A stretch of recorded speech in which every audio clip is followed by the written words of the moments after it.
మీద వెళ్ళేటివాళ్ళు చాలా చాలా జాగ్రత్తగా ఉండండి. మనం ఎంత కంట్రోల్డ్‌గా వెళ్ళినా గూడా ఎదుటి వాళ్ళు సడెన్‌గా బ్రేకేస్తారు. ఆ టైంలో మనం గూడా బైక్‌ని కంట్రోల్ చేయలేము. కార్‌ని గానీ కంట్రోల్ చేయలేము. సో, అట్లాంటి టైంలో యాక్సిడెంట్స్ అవుతాయి. సో, నేను అసలు చిన్నప్పటి నుంచేమో గానీ మొన్న రీసెంట్‌గా బైక్ నుంచి పడ్డప్పుడైతే నాకసలు మళ్ళీ బైక్ ఎక్కాలంటే గూడా భయమేస్తుంది. ఇది ఎక్స్‌పీరియన్స్ మీతోటి ఎందుకు షేర్ చేసుకుంటున్నా అంటే లైక్ మనము ఒక 5 మినిట్స్ ఎర్లీగా స్టార్ట్ అయినా గూడా మనం వర్క్‌కి రీచ్ అవ్వచ్చు. ఓకే. లేకపోతే ఏదైనా ప్లేస్‌కి వెళ్ళాలనుకున్నా, లేకపోతే షాపింగే గానివ్వండి, మూవీస్‌కి గానివ్వండి, ఎక్కడికైనా వెళ్తే సో, కొంచెం ఎర్లీగా స్టార్ట్ అవ్వండి. కొన్ని వెహికల్స్‌కి దూరంగానే ఉండండి. మనం అంత అర్జెంట్‌గా వెళ్ళాలి అనే టైంలో గాకుండా మిగిలిన వాటన్నిటి టైంలో హెవీ వెహికల్స్‌కి గానివ్వండి, వాటన్నిటికి దూరంగా ఉంటేనే సరిపోతది. సో, బైక్ మీద నుంచి కింద పడ్డప్పుడు నాకు లెగ్‌కి అండ్ హ్యాండ్స్‌కి చాలా దెబ్బ తగిలింది.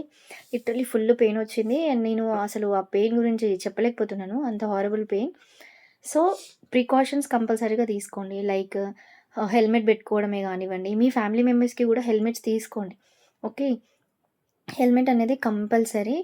ఇది మనకి ఎక్స్‌పీరియన్స్ అయితే గాని మనము చెప్పలేము. సో, నేను ఆల్రెడీ ఎక్స్‌పీరియన్స్ అయ్యాను. నాకనిపించింది అరే! హెల్మెట్ పెట్టుకున్నా బావుండు, చేతులకి గ్లౌజెస్ ఏసుకున్నా బావుండు, ఇట్లా చేస్తే బావుంటుండేనేమో అని ఒకసారి యాక్సిడెంట్ అయిన తర్వాత మనకనిపిస్తది.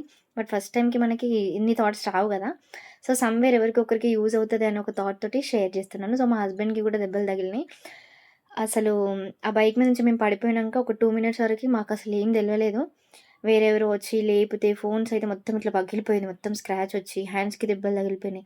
అసలేమైంది అనేది ఒక 2 మినిట్స్ అయిన తర్వాతనే అర్థమైపోయిందనమాట. సో, అందుకోసమనే టైం ఎప్పుడు ఎట్లుంటదనేది మనకు తెలీదు. అందుకోసమని చాలా జాగ్రత్తగా డ్రైవింగ్ చేసేటి వాళ్ళు చేయండి. అండ్ మెయిన్‌గా టీనేజర్స్‌కి బైక్స్ ఇచ్చేటి వాళ్ళు జాగ్రత్త. ఇప్పుడు న్యూ ఇయర్ పార్టీస్ అని అది ఇది అని మనం చూస్తా ఉంటాం. చిన్న చిన్న పిల్లలకి స్కూటీస్ ఇస్తారు, బైక్స్ ఇస్తారు. వాడు ర్యాష్‌గా డ్రైవ్ చేస్తారు.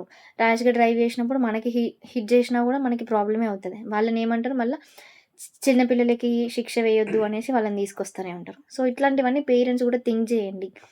చాలా చాలా జాగ్రత్తగా పిల్లల్ని కూడా ట్యూన్ చేయండి. అండ్ ఎల్డర్స్, అడల్ట్స్ ఎవరున్నా కూడా చాలా కేర్‌ఫుల్‌గా డ్రైవ్ చేసుకుంటూ ముందు వెహికల్ ఉందా? వెనక వెహికల్ ఉందా? మనం ఎటు సైడ్ ఎళ్తున్నాం? మనం ఏ డైరెక్షన్‌లో వేరే వాళ్ళకి డైరెక్షన్ వేరే వెనక వాళ్ళకి మనం చెప్పాలి గదా! ఈ డైరెక్షన్‌లో ఎళ్తున్నామంటే వాళ్ళు ఇంకో సైడ్‌కెళ్ళిపోతారు. ఇవన్నీ గూడా డ్రైవింగ్ చేసేటప్పుడు ఆచితూచి చేసుకుంటేనే మంచిది.